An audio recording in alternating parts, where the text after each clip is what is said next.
¿Cómo se ha revelado Dios? Durante miles de años, Dios se ha manifestado al hombre. De esta manera, el hombre ha llegado a una comprensión cada vez más profunda de Dios. Este proceso se llama revelación. Un evento clave en la historia de la revelación ocurrió hace 4000 años aproximadamente. En esa época, un hombre llamado Abraham vivió en Harán. Harán se encuentra en lo que hoy es el sudeste de Turquía. No solo había casas en Harán, estacionamientos y centros comerciales, sino que también había templos, muchos templos. Porque entonces la mayoría de la gente creía en muchos dioses. Había uno para la fertilidad, otro para la cosecha, otro para la lluvia, la guerra, incluso para la pedicura. Y fue justo en medio de este mar de divinidades donde Abraham oyó la voz de Dios. Irás a una tierra que te mostraré. Abraham confió en Dios, tenía fe y se marchó a Canaán. Él confió en Dios cuando le prometió un hijo y se mantuvo fiel a lo largo de todas sus tribulaciones. Abraham, que vino a ser llamado Abraham, es considerado como el padre de la fe en el único Dios. Los descendientes de Abraham son llamados israelitas. Muchos años más tarde, los israelitas cayeron bajo el poder de los egipcios. Comenzó un nuevo capítulo y entonces tuvo lugar la conocida historia de Moisés. Después de muchos años de esclavitud, del fenómeno de la zarza ardiente, de un faraón que se mantuvo cambiando de opinión y finalmente de las muchas plagas, Moisés llevó a su pueblo a la libertad. A lo largo del camino hacia la tierra prometida, Dios dio a los israelitas los 10 mandamientos e hizo un pacto con ellos. Finalmente estos conquistaron la tierra de sus antepasados y se establecieron en ella. Y así pasaron luego años y años. Entonces los israelitas exigieron a un rey y les fue otorgado Saúl. Su infeliz gobierno fue sucedido por David.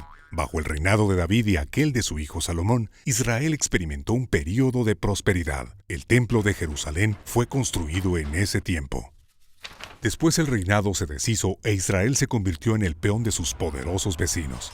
Primero fueron los asirios y luego los babilonios, después los persas, los griegos, después de los ptolemeos y seleucidas, y finalmente fueron sometidos al imperio de Roma.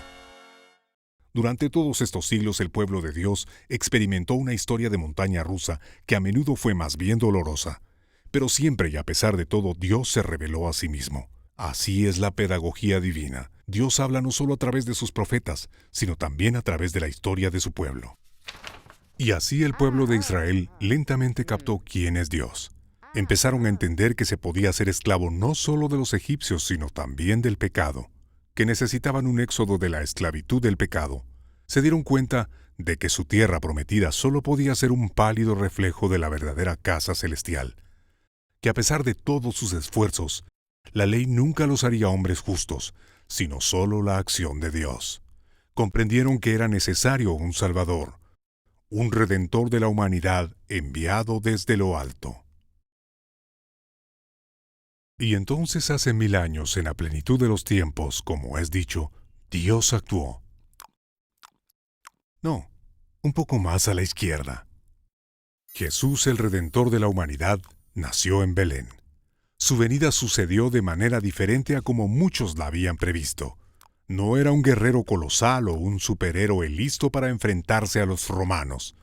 Predicó paz en medio de la opresión. Luchó contra el odio con amor. Él nos dio la vida por su propia muerte. Para algunos de los israelitas era evidente que con la venida de Jesús todas las promesas de los profetas se habían cumplido, y así llevaron el mensaje de la salvación a los confines de la tierra. Estos fueron luego llamados cristianos, y hoy en día forman parte del grupo más grande de creyentes en la tierra. En fin, esta es una versión breve de la historia de la revelación de Dios. Lo que encontramos no es solo una colección de cuentos heroicos. Dentro de esta historia encontramos santidad y pecado, y muchas veces en la misma persona. Y entre las líneas de estas historias de santos y pecadores, Dios se revela a sí mismo.